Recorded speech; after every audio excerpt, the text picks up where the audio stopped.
Hi hello എല്ലാവർക്കും story ടെല്ലറിൻ്റെ പുതിയൊരു വീഡിയോയിലേക്ക് സ്വാഗതം. നിങ്ങൾക്ക് എല്ലാവർക്കും സുഖം തന്നെയെന്ന് വിശ്വസിക്കുന്നു. അപ്പോൾ ഇന്ന് നമുക്ക് Harry Potter and the philosopher സ്റ്റോണിൻ്റെ ദ സോർട്ടിംഗ് ഹാറ്റ് എന്ന അധ്യായത്തിൻ്റെ ബാക്കി ഭാഗത്തിലേക്ക് കടക്കാം.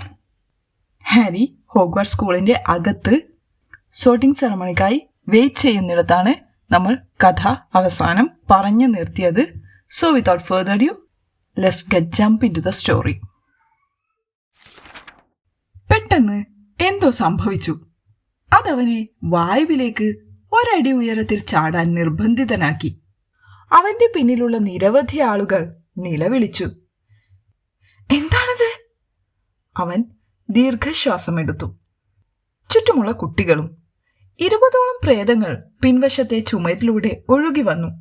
തൂവെള്ള നിറമുള്ളതും അല്പം സുതാര്യവുമായ അവ പരസ്പരം സംസാരിച്ചുകൊണ്ട് മുറിയിലൂടെ തെന്നി മാറി. ആദ്യവർഷ കുട്ടികളെ നോക്കാൻ പോലും മടി കാണിച്ചു. അവർ തർക്കിക്കുന്നതായി തോന്നി. തടിച്ച ഒരു കൊച്ചു പ്രേതം പറയുന്നത്, ഞാൻ പറയുന്നത് ക്ഷമിക്കുകയും മറക്കുകയും ചെയ്യുക. നമ്മൾ അദ്ദേഹത്തിന് രണ്ടാമതൊരു അവസരം നൽകണമെന്നാണ്. എൻ്റെ പ്രിയപ്പെട്ട ഫ്രയർ, പീവ്സിന് അവൻ അർഹിക്കുന്ന എല്ലാ അവസരങ്ങളും നമ്മൾ നൽകിയില്ലേ? അവൻ നമുക്കെല്ലാവർക്കും ചീത്തപ്പേര് നൽകുന്നു. നിങ്ങൾക്കറിയാമോ, അവനൊരു പ്രേതം പോലുമല്ല. അതായത് നിങ്ങളെല്ലാവരും ഇവിടെ എന്താണ് ചെയ്യുന്നത്? കോളറുള്ള മേൽക്കുപ്പായവും ഇറുകിയ പാൻറ്റും ധരിച്ച ഒരു പ്രേതം പെട്ടെന്ന് ഫസ്റ്റ് ഇയേഴ്സ് കുട്ടികളെ ശ്രദ്ധിച്ചു. ആരും ഉത്തരം പറഞ്ഞില്ല.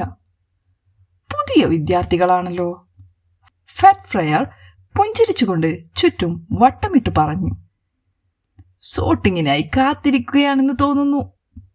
കുറച്ചുപേർ നിശബ്ദമായി തലയാട്ടി. ഹഫിൽ പഫിൽ കാണാമെന്ന് പ്രതീക്ഷിക്കുന്നു, ഫ്രയർ പറഞ്ഞു. നിങ്ങൾക്കറിയാമോ, എൻ്റെ പഴയ ഹൗസാണത്. മുന്നോട്ട് പോയിക്കോളൂ. ഒരു കനത്ത ശബ്ദം ഉയർന്നു. സോർട്ടിംഗ് സെറമണി ആരംഭിക്കാൻ പോകുന്നു. പ്രൊഫസർ മക്ഗൊണാഗൽ തിരിച്ചെത്തി. എതിർവശത്തെ ചുമരിലൂടെ പ്രേതങ്ങൾ ഒന്നൊന്നായി ഒഴുകിപ്പോയി. ഇനി ഒരു വരിയായി നിൽക്കൂ, പ്രൊഫസർ മക്ഗൊണാഗൽ ഫസ്റ്റ് ഇയേഴ്സിനോട് പറഞ്ഞു. എന്നിട്ടെൻ്റെ പിന്നാലെ വരൂ. കാലുകൾ മരവിച്ചതുപോലെ ഹാരിക്ക് തോന്നി. മങ്ങിയ തവിട്ട് നിറ മുടിയുള്ള ഒരാൺകുട്ടിയുടെ പിന്നിൽ വരിയായി നിന്ന് റോൺ അവന്റെ പിന്നിലുമായി അവർ ചേംബറിൽ നിന്ന് പുറത്തേക്ക് നടന്നു. തിരികെ ഹാളിലൂടെ നടന്ന് 2 ഇരട്ടവാതിലുകൾ കടന്ന് ഗ്രേറ്റ് ഹാളിലേക്ക് പ്രവേശിച്ചു. ഇത്രയും വിചിത്രവും മനോഹരവുമായ ഒരു സ്ഥലം ഹാരി ഒരിക്കലും സങ്കല്പിച്ചിരുന്നില്ല. ബാക്കിയുള്ള വിദ്യാർത്ഥികൾ ഇരിക്കുന്ന 4 നീണ്ട മേശകൾക്ക് മുകളിൽ ആയിരക്കണക്കിന് മെഴുകുതിരികൾ വായുവിൽ പൊങ്ങിക്കിടക്കുന്നുണ്ടായിരുന്നു. തിളങ്ങുന്ന സ്വർണ്ണ പ്ലേറ്റുകളും പാത്രങ്ങളും ആ മേശകളിൽ നിരന്നിരുന്നു. ഹാളിന്റെ മുകളിൽ അധ്യാപകർ ഇരിക്കുന്ന മറ്റൊരു നീണ്ട മേശ ഉണ്ടായിരുന്നു. പ്രൊഫസർ മക്ഗൊണാഗൽ 1ാം വർഷ വിദ്യാർത്ഥികളെ അവിടേക്ക് നയിച്ചു. അങ്ങനെ അവർ മറ്റു വിദ്യാർത്ഥികൾക്ക് അഭിമുഖമായി ഒരു വരിയിൽ നിന്നു. അവരുടെ പിന്നിൽ അധ്യാപകർ ഉണ്ടായിരുന്നു. മിന്നുന്ന മെഴുകുതിരി വെളിച്ചത്തിൽ വിളറിയ വിളക്കുകൾ പോലെ അവരെ ഉറ്റുനോക്കുന്ന 100 കണക്കിന് മുഖങ്ങൾ. വിദ്യാർത്ഥികൾക്കിടയിൽ അവിടെവിടെയായി പ്രേതങ്ങൾ വെള്ളി നിറത്തിൽ തിളങ്ങി. തുറച്ചു നോക്കുന്ന എല്ലാ കണ്ണുകളും ഒഴിവാക്കാനായി ഹാരി മുകളിലേക്ക് നോക്കിയപ്പോൾ നക്ഷത്രങ്ങൾ നിറഞ്ഞ ഒരു കറുത്ത വെൽവെറ്റ് സീലിംഗ് കണ്ടു. ഹെർമിയോണി മന്ത്രിക്കുന്നത് അവൻ കേട്ടു. ഇത് മന്ത്രത്താൽ പുറത്തെ ആകാശം പോലെ ആക്കി തീർത്തതാണ്. ഞാൻ ഇതിനെക്കുറിച്ച് ഹോഗ്വാർട്സ് ഹിസ്റ്ററി വായിച്ചിട്ടുണ്ട്. അവിടെ ഒരു മേൽക്കൂരയുണ്ടെന്നും ആ ഗ്രേറ്റ് ഹാൾ സ്വർഗത്തിലേക്ക് തുറക്കുകയല്ലെന്നും വിശ്വസിക്കാൻ അവന് പ്രയാസമായിരുന്നു. പ്രൊഫസർ മക്ഗൊണാഗൽ ഫസ്റ്റ് ഇയേഴ്സിന്റെ മുന്നിൽ 4 കാലുകളുള്ള ഒരു സ്റ്റൂൾ പതിയെ വെച്ചപ്പോൾ ഹാരി പെട്ടെന്ന് താഴേക്ക് നോക്കി. സ്റ്റൂളിന് മുകളിൽ അവൾ ഒരു കൂർത്ത മാന്ത്രിക തൊപ്പി വെച്ചു. ഈ തൊപ്പി കീറി ഒട്ടിച്ച് വളരെ വൃത്തികെട്ടതായിരുന്നു. പെറ്റൂണിയ അമ്മായി അത് വീട്ടിലേക്ക് കയറ്റുക പോലുമില്ല. ഒരുപക്ഷെ അതിൽ നിന്ന് ഒരു മുയലിനെ പുറത്തെടുക്കാൻ ശ്രമിക്കണമായിരിക്കും. ഹാരി ആഴത്തിൽ ചിന്തിച്ചു. അത് അതിനുള്ളതാണെന്ന് അവന് തോന്നി. ഹാളിലുള്ള എല്ലാവരും ഇപ്പോൾ തൊപ്പിയിലേക്ക് ഉറ്റുനോക്കുന്നത് കണ്ട് അവനും അതിലേക്ക് ഉറ്റുനോക്കി. കുറച്ച് നിമിഷങ്ങൾ പൂർണ്ണ നിശബ്ദത. പിന്നെ തൊപ്പി വളഞ്ഞു. വക്കിനടുത്തുള്ള ഒരു വിള്ളൽ വായ പോലെ വിശാലമായി തുറന്നു. തൊപ്പി പാടാൻ തുടങ്ങി. ഓ, എനിക്ക് സൗന്ദര്യമില്ലായിരിക്കാം, പക്ഷേ അതിലല്ല കാര്യം. ഞാൻ സ്വയം നശിച്ചോളാം. എന്നേക്കാൾ നല്ല തൊപ്പിയെ നിങ്ങൾക്ക് കണ്ടെത്താൻ കഴിഞ്ഞാൽ. നിങ്ങളുടെ സ്വന്തം തൊപ്പികളെ നിങ്ങൾ സൂക്ഷിച്ചോളൂ, കാരണം ഞാനാണ് ഹോഗ്വാർട്സിലെ സോർട്ടിംഗ് ഹാറ്റ്. അതെല്ലാം എനിക്ക് മുമ്പിൽ ചെറുതു മാത്രം. സോർട്ടിംഗ് ഹാറ്റിന് കാണാൻ കഴിയാത്തതായി ഒന്നും നിങ്ങളുടെ തലയ്ക്കകത്ത് ഇല്ല. അപ്പോൾ എന്നെ ഒന്ന് പരീക്ഷിച്ചു നോക്കൂ. ഞാൻ പറയാം നിങ്ങൾ എവിടെയായിരിക്കണമെന്ന്. നിങ്ങൾ ഗ്രിഫിൻഡോറിൽ എത്തിയേക്കാം. ധൈര്യശാലികൾ വസിക്കുന്നിടം. ധൈര്യം ഗ്രിഫിൻഡോറുകളെ വേറിട്ട് നിർത്തുന്നു. നിങ്ങൾ ഹഫിൾ പഫിൽ എത്തിയേക്കാം. അവർ നീതിമാന്മാരും വിശ്വസ്തരുമായിരിക്കും. ക്ഷമാശീലരായ ഹഫിൾ പഫുകൾ സത്യവാന്മാരും അധ്വാനത്തെ ഭയപ്പെടാത്തവരുമാണ്. അല്ലെങ്കിൽ പഴയ ജ്ഞാനിയായ റാവൻക്ലോയിൽ നിങ്ങൾക്കൊരു നല്ല മനസ്സുണ്ടെങ്കിൽ ബുദ്ധിയും പാണ്ഡിത്യവുമുള്ളവർ എപ്പോഴും റാവൻക്ലോയിലായിരിക്കും. അല്ലെങ്കിൽ ഒരുപക്ഷെ സ്ലിതറിനിലായിരിക്കാം. അവിടെ നിങ്ങൾ യഥാർത്ഥ സുഹൃത്തുക്കളെ ഉണ്ടാക്കും.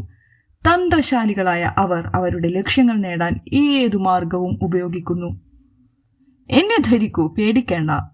നിങ്ങൾ സുരക്ഷിത കൈകളിലാണ്. എനിക്കതില്ലെങ്കിലും. കാരണം ഞാനൊരു ചിന്തിക്കുന്ന തൊപ്പിയാണ്. തൊപ്പി പാട്ട് പൂർത്തിയാക്കിയപ്പോൾ ഹാൾ മുഴുവൻ കരഘോഷത്താൽ മുഴങ്ങി. അത് 4 മേശകളിലും ഓരോന്നിനും മുമ്പിൽ കുമ്പിട്ടു. പിന്നീട് വീണ്ടും നിശ്ചലമായി. അപ്പോൾ നമ്മൾ ഈ തൊപ്പിയൊന്ന് ഇട്ടു നോക്കണം, റോൺ ഹാരിയോട് മന്ത്രിച്ചു. ആ ഫ്രെഡിനെ കൊല്ലണം. അവൻ പറഞ്ഞത് ഒരു ട്രോളിനോട് കുസ്തി പിടിക്കണമെന്നാണ്. ഹാരി ദുർബലമായി പുഞ്ചിരിച്ചു. അതെ, ഒരു മന്ത്രവാദം നടത്തുന്നതിനേക്കാൾ എത്രയോ നല്ലതായിരുന്നു തൊപ്പി ധരിക്കുന്നത്. പക്ഷേ എല്ലാവരും കാണാതെ തന്നെ അത് ധരിക്കാൻ കഴിഞ്ഞിരുന്നെങ്കിൽ എന്ന് അവൻ ആഗ്രഹിച്ചു. തൊപ്പി ഒരുപാട് കാര്യങ്ങൾ ആവശ്യപ്പെടുന്നതായി ഹാരിക്ക് തോന്നി. അവനിപ്പോൾ ധൈര്യമോ ധീരതയോ ഒന്നും തോന്നിയില്ല. അല്പം ഓക്കാനം തോന്നുന്ന ആളുകൾക്കുള്ള ഒരു ഹൗസ് തൊപ്പി പരാമർശിച്ചിരുന്നെങ്കിൽ അതവന് അനുയോജ്യമായിരുന്നേനെ. പ്രൊഫസർ മക്ഗണാഗൽ ഇപ്പോൾ ഒരു നീണ്ട കടലാസ് ചുരുളും പിടിച്ചുകൊണ്ട് മുന്നോട്ട് നടന്നു. ഞാൻ നിങ്ങളുടെ പേര് വിളിക്കുമ്പോൾ നിങ്ങൾ തൊപ്പി ധരിച്ച് സ്റ്റൂളിൽ ഇരിക്കണം, അവൾ പറഞ്ഞു. Abbott Hannah. പിങ്ക് മുഖമുള്ള സ്വർണ്ണ നിറമുടിയുള്ള ഒരു പെൺകുട്ടി അവളുടെ കണ്ണുകൾക്ക് മുകളിലൂടെ വീണ തൊപ്പി ധരിച്ച് ഇരുന്നു. ഒരു നിമിഷം മൗനം. ഹഫിൾ പഫ്, തൊപ്പി വിളിച്ചു പറഞ്ഞു. ഹന്ന ഹഫിൾ പഫ് മേശയിൽ ഇരിക്കാൻ പോയപ്പോൾ വലതുവശത്തുള്ള മേശയിൽ നിന്ന് ആർപ്പുവിളികളും കയ്യടികളും ഉയർന്നു. ഫാറ്റ് ഫ്രയറിന്റെ പ്രേതം സന്തോഷത്തോടെ അവളെ നോക്കി കൈവീശുന്നത് ഹാരി കണ്ടു. Bones Susan. ഹഫിൾ പഫ്, വീണ്ടും തൊപ്പി ഉറക്കെ വിളിച്ചു പറഞ്ഞു. സൂസൻ ഹന്നയുടെ അരികിൽ ഇരിക്കാൻ ഓടി. Boot Terry. റാവൻക്ലോ. ഇടതുവശത്ത് നിന്ന് രണ്ടാമത്തെ മേശ കൈയടിച്ചു. ടെറിക്ക് നിരവധി റാവൻക്ലോകൾ എഴുന്നേറ്റ് നിന്ന് ഹസ്തദാനം നൽകി. ബ്രോക്കിൾഹേസ്റ്റ് മാൻഡിയും റാവൻക്ലോയിലേക്ക് പോയി. പക്ഷേ ബ്രൗൺ ലാവൻഡർ ആദ്യത്തെ പുതിയ ഗ്രിഫിൻഡോറായി മാറി. ഇടതുവശത്തുള്ള മേശയിൽ നിന്ന് ആർപ്പുവിളികൾ ഉയർന്നു. റോണിന്റെ സഹോദരന്മാർ ആർപ്പുവിളിക്കുന്നത് ഹാരിക്ക് കാണാൻ കഴിഞ്ഞു. ബുൾസ്ട്രോഡ് മില്ലിസൺ പിന്നീടൊരു സ്ലിതറിനായി. സ്ലിതറിനെ കുറിച്ചുള്ള കേട്ടറിവിനാലാകാം, ഒരുപക്ഷെ ഹാരിയുടെ ഭാവനയായിരിക്കാം, അവർ അരോചകമായ ഒരു കൂട്ടമാണെന്ന് ഹാരിക്ക് തോന്നി. അവനിപ്പോൾ വയ്യാതെ ആവാൻ തുടങ്ങിയിരിക്കുന്നു. പഴയ സ്കൂളിൽ സ്പോർട്സ് ക്ലാസുകൾക്കിടയിൽ ടീമുകളിലേക്ക് തിരഞ്ഞെടുക്കപ്പെട്ടത് അവൻ ഓർത്തു. അവൻ തിരഞ്ഞെടുക്കപ്പെട്ടിരുന്നത് എപ്പോഴും അവസാനമായിരുന്നു. അവനത്ര മോശമായതുകൊണ്ടല്ല, മറിച്ച് ഡെഡ്ലിയെ ചൊടിപ്പിക്കാൻ ആരും ആഗ്രഹിച്ചിരുന്നില്ല. Finch, Fletchley, Justin, Hufflepuff. ചിലപ്പോഴൊക്കെ തൊപ്പി പെട്ടെന്ന് ഹൗസ് വിളിച്ചു പറയുന്നത് ഹാരി ശ്രദ്ധിച്ചു.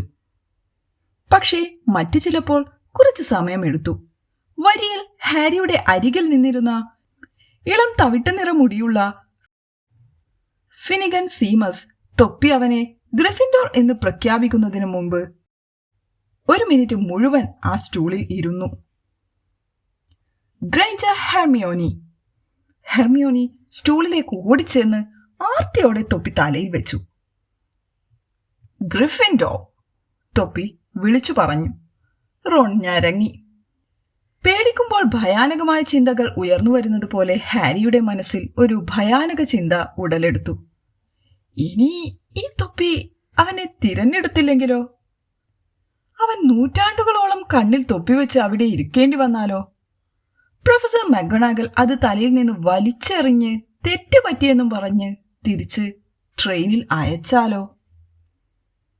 തവളയെ നഷ്ടപ്പെട്ടുകൊണ്ടിരുന്ന നെവിൽ ലോങ്ബോട്ടം എന്ന കുട്ടിയെ വിളിച്ചപ്പോൾ സ്റ്റൂളിനടുത്തേക്ക് പോകുമ്പോൾ അവൻ മറിഞ്ഞു വീണു. നെവിലിനെ കുറിച്ച് ഒരു തീരുമാനമെടുക്കാൻ തൊപ്പി വളരെ സമയമെടുത്തു. ഒടുവിൽ അത് ഗ്രിഫിൻഡോർ എന്ന് അലറിയപ്പോൾ നെവിൽ അത് ധരിച്ചുകൊണ്ട് തന്നെ ഓടി.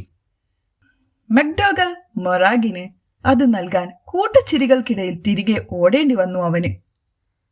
പേര് വിളിച്ചപ്പോൾ മാൽഫോയ് ധാർഷ്ട്യത്തോടെ മുന്നോട്ട് നീങ്ങി. ഉടനെ അവന്റെ ആഗ്രഹം സഫലമായി. തൊപ്പി അവന്റെ തലയിൽ തൊട്ട ഉടനെ സ്ലിതറിൻ എന്ന് അലറി. തന്നിൽ തന്നെ സംതൃപ്തനാണെന്ന് കാണിച്ച് മാൽഫോയ് തന്റെ സുഹൃത്തുക്കളായ ക്രാബ്, ഗോയൽ എന്നിവരോടൊപ്പം ചേർന്നിരുന്നു. ഇനിയധികം ആളുകളൊന്നും ബാക്കിയില്ല. മൂൺ, നോട്ട്, പാർക്കിൻസൺ, പിന്നെ ഒരു ജോഡി ഇരട്ട പെൺകുട്ടികൾ പട്ടീൽ, പിന്നെ പെർക്സ്, സാലിഹാൻ, പിന്നെ ഒടുവിൽ പോട്ടർ ഹാരി മുന്നോട്ട് കാലെടുത്ത് വെച്ചപ്പോൾ പെട്ടെന്ന് ഹാളിലാകെ ചെറിയ മൂളൽ ശബ്ദങ്ങൾ മുഴങ്ങി. പോട്ടർ എന്നാണോ പറഞ്ഞത്? Harry Potter. തൊപ്പി കണ്ണിൽ വീഴുന്നതിനു മുമ്പ് ഹാരി അവസാനമായി കണ്ടത് തന്നെ കാണാൻ തടിച്ചുകൂടിയ ആളുകളെയാണ്. അടുത്ത നിമിഷം അവൻ തൊപ്പിയുടെ ഉള്ളിലെ കറുപ്പ് നിറത്തിലേക്ക് നോക്കി. അവൻ കാത്തിരുന്നു. അവന്റെ ചെവിയിൽ ഒരു ചെറിയ ശബ്ദം മുഴങ്ങി. ബുദ്ധിമുട്ടാണ്, വളരെ ബുദ്ധിമുട്ടാണ്. ധാരാളം ധൈര്യം, മോശം മനസ്സുമില്ല, കഴിവുണ്ട്. Oh my goodness. അതെ, സ്വയം തെളിയിക്കാനുള്ള നല്ല ദാഹവും. അപ്പോൾ ഞാൻ നിന്നെ എവിടെ നിർത്തും? ഹാരി സ്റ്റൂളിന്റെ അരികുകളിൽ പിടിച്ചുകൊണ്ട് ചിന്തിച്ചു. സ്ലിതറിൻ വേണ്ട, സ്ലിതറിൻ വേണ്ടേ? ആ ചെറിയ ശബ്ദം ചോദിച്ചു. ഉറപ്പാണോ നിനക്ക് മഹാനാകാൻ കഴിയും? നിനക്കറിയാമോ, ഇതെല്ലാം നിന്റെ തലയിലുണ്ട്. മഹത്വത്തിലേക്കുള്ള വഴിയിൽ സ്ലിതറിൻ നിന്നെ സഹായിക്കും. അതിൽ ഒരു സംശയവുമില്ല. ശരി, നിനക്കുറപ്പുണ്ടെങ്കിൽ നിനക്ക് നല്ലത് ഗ്രിഫിൻഡോർ. അവസാന വാക്ക് തൊപ്പി ഹാളിലേക്ക് മുഴുവനുമായി വിളിച്ചു പറയുന്നത് ഹാരി കേട്ടു. തൊപ്പി ഊരിമാറ്റി ഗ്രിഫിൻഡോർ ടേബിളിലേക്ക് നടന്നു. തന്നെ തിരഞ്ഞെടുത്തതിലും സ്ലിതറിനിൽ വയ്ക്കാത്തതിലും അവന് വളരെ ആശ്വാസമായി. ഇതുവരെ ഉണ്ടായതിലും ഉച്ചത്തിലുള്ള ആർപ്പുവിളികൾ ഉയർന്നത് അവന് മനസ്സിലായില്ല. പെർസി ദ പ്രിഫെക്റ്റ് എഴുന്നേറ്റ് നിന്ന് കൈകുലുക്കി. വീസ്ലി ഇരട്ടകൾ അലറി. പോട്ടറിനെ നമുക്ക് കിട്ടി. ഹാരി താൻ മുമ്പ് കണ്ട കോളർ കുപ്പായം ധരിച്ച പ്രേതത്തിന് എതിർവശത്ത് ഇരുന്നു. പ്രേതം അവന്റെ കയ്യിൽ തട്ടി. ഹാരിക്ക് പെട്ടെന്ന് ഭയാനകമായ ഒരു വികാരം തോന്നി. ഒരു ബക്കറ്റ് തണുത്ത ഐസ് വെള്ളത്തിലേക്ക് കൈമുക്കിയതുപോലെ. അവനിപ്പോൾ ഹൈ ടേബിൾ ശരിയായി കാണാൻ കഴിഞ്ഞു. അവന്റെ അടുത്തുള്ള അറ്റത്ത് ഹാഗ്രിഡ് ഇരിപ്പുണ്ടായിരുന്നു. അവൻ അയാളുടെ കണ്ണിൽ പെടുകയും തംസപ്പ് കാണിക്കുകയും ചെയ്തു. ഹാരി തിരിച്ചു പുഞ്ചിരിച്ചു. അവിടെ ഹൈ ടേബിളിന്റെ മധ്യത്തിൽ ഒരു വലിയ സ്വർണ്ണ കസേരയിൽ ആൽബസ് ഡംബിൾഡോർ ഇരിപ്പുണ്ട്.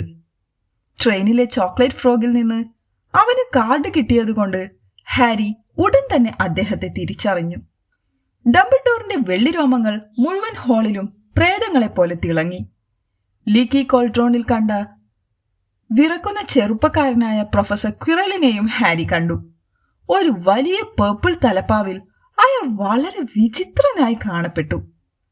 ഇനി 3 പേരെ മാത്രമേ തരംതിരിക്കേണ്ടതുള്ളൂ. ടർപ്പിൽ നിസ, റാവൻക്ലോ ആയി. പിന്നെ റോണിന്റെ ഊഴമായിരുന്നു. അപ്പോഴേക്കും അവൻ ഇളം പച്ച നിറത്തിലായി. ഹാരി മേശക്കടിയിലൂടെ വിരലുകൾ കൂട്ടിപ്പിടിച്ചു. ഒരു നിമിഷം കഴിഞ്ഞപ്പോൾ തൊപ്പി അലറി, ഗ്രിഫിൻഡോ! റോൺ അവന്റെ അടുത്തുള്ള കസേരയിൽ വന്നിരുന്നപ്പോൾ ഹാരി ബാക്കിയുള്ളവരോടൊപ്പം ഉച്ചത്തിൽ കൈയടിച്ചു. കൊള്ളാം റോൺ, എക്സലന്റ്! പേഴ്സി വീസ്ലി അവനെ ആശംസിച്ചു. സാബിനെയും ബ്ലെയ്സിനെയും സ്ലിതറിനാക്കി. പ്രൊഫസർ മക്ഗൊണാഗൽ തന്റെ ചുരുൾ ചുരുട്ടി സോർട്ടിംഗ് ഹാറ്റ് എടുത്തുകൊണ്ടുപോയി. ഹാരി തന്റെ ഒഴിഞ്ഞ സ്വർണ്ണ പ്ലേറ്റിലേക്ക് നോക്കി. അവന് നന്നായി വിശക്കുന്നുവെന്ന് മനസ്സിലായത് അപ്പോഴാണ്. പംകിൻ പേസ്റ്റുകൾ കഴിച്ച കാലം പോലും അവൻ മറന്നിരുന്നു. ആൽബസ് ഡംബിൾഡോർ എഴുന്നേറ്റിരുന്നു. വിദ്യാർത്ഥികളെ നോക്കി സന്തോഷത്തോടെ കൈകൾ വിടർത്തി. അവരെയെല്ലാം അവിടെ കാണുന്നത് പോലെ മറ്റൊന്നും തന്നെ സന്തോഷിപ്പിക്കുന്നില്ല എന്ന മട്ടിൽ. വെൽക്കം, അദ്ദേഹം പറഞ്ഞു. ഹോഗ്വാർട്സിലെ പുതുവത്സരത്തിലേക്ക് സ്വാഗതം. നമ്മുടെ വിരുന്ന് ആരംഭിക്കുന്നതിന് മുമ്പ് ഞാൻ കുറച്ച് വാക്കുകൾ പറയാൻ ആഗ്രഹിക്കുന്നു. ഇതാണവ. നിറ്റ്വിറ്റ്, ബ്ലബർ, ഓഡ്മാൻ, ട്വീക്ക്. താങ്ക്സ്. അദ്ദേഹം പിന്നിലേക്ക് ഇരുന്നു. എല്ലാവരും കൈയടിച്ച് ആർത്തു വിളിച്ചു. ഹാരിക്ക് ചിരിക്കണോ വേണ്ടയോ എന്ന് അറിയില്ലായിരുന്നു. അദ്ദേഹത്തിന് എന്തെങ്കിലും കുഴപ്പമുണ്ടോ? അവൻ പേഴ്സിയോട് സംശയത്തോടെ ചോദിച്ചു. കുഴപ്പമോ? പേഴ്സി നിഷ്കളങ്കമായി മറുപടി നൽകി. അദ്ദേഹം ഒരു പ്രതിഭയാണ്, ലോകത്തിലെ ഏറ്റവും മികച്ച മാന്ത്രികൻ. പക്ഷേ അല്പം വട്ടുണ്ട്. അതെ, പൊട്ടറ്റോസ് ഹാരി. ഹാരിയുടെ വായ തുറന്നു. മുന്നിലുള്ള പാത്രങ്ങൾ ഇപ്പോൾ ഭക്ഷണത്താൽ നിറഞ്ഞിരുന്നു. ഒരു മേശയിൽ കഴിക്കാൻ ഇഷ്ടപ്പെടുന്ന ഇത്രയധികം ഭക്ഷണം അവൻ മുമ്പ് കണ്ടിട്ടില്ലായിരുന്നു. വറുത്ത beef, roasted chicken, pork chops, lamb chops, സോസേജുകൾ, ബേക്കൺ, സ്റ്റീക്ക്, വേവിച്ച ഉരുളക്കിഴങ്ങ്, വറുത്ത ഉരുളക്കിഴങ്ങ്, ചിപ്സ്, യോർക്ക്ഷയർ പുഡിംഗ്, പയർ, കാരറ്റ്, ഗ്രേവി, കെച്ചപ്പ്, ചില വിചിത്രമായ മിൻഹംബഗുകൾ. ഡേഴ്സ്ലി കുടുംബം ഒരിക്കലും ഹാരിയെ പട്ടിണി കിടക്കാൻ അനുവദിച്ചിരുന്നില്ല. പക്ഷേ അവന് ഇഷ്ടപ്പെട്ടത്ര ഭക്ഷണം കഴിക്കാനും അവസരം ലഭിച്ചിരുന്നില്ല. ഹാരിക്ക് ഇഷ്ടപ്പെട്ടതെല്ലാം ഡഡ്ലി എപ്പോഴും കഴിച്ചു തീർക്കുമായിരുന്നു. അതവന് അസുഖം വരുത്തിയാൽ പോലും. ഹംബഗുകൾ ഒഴികെയുള്ള എല്ലാം ഹാരി പ്ലേറ്റിലിട്ട് കഴിക്കാൻ തുടങ്ങി. എല്ലാം രുചികരമായിരുന്നു. അത് നല്ല രുചിയായിരിക്കുമെന്ന് തോന്നുന്നു. ഹാരി തന്റെ സ്റ്റീക്ക് മുറിക്കുന്നത് നോക്കി സങ്കടത്തോടെ ആ കോളർ വസ്ത്രധാരിയായ പ്രേതം പറഞ്ഞു. നിങ്ങൾക്ക് വേണ്ടേ? ഏകദേശം 500 വർഷമായി ഞാനൊന്നും കഴിച്ചിട്ടില്ല, പ്രേതം പറഞ്ഞു. തീർച്ചയായും എനിക്ക് ഭക്ഷണം കഴിക്കേണ്ട ആവശ്യമില്ല. പക്ഷേ എനിക്കത് മിസ് ചെയ്യുന്നു. ഞാൻ എന്നെ തന്നെ പരിചയപ്പെടുത്തിയിട്ടില്ല അല്ലേ?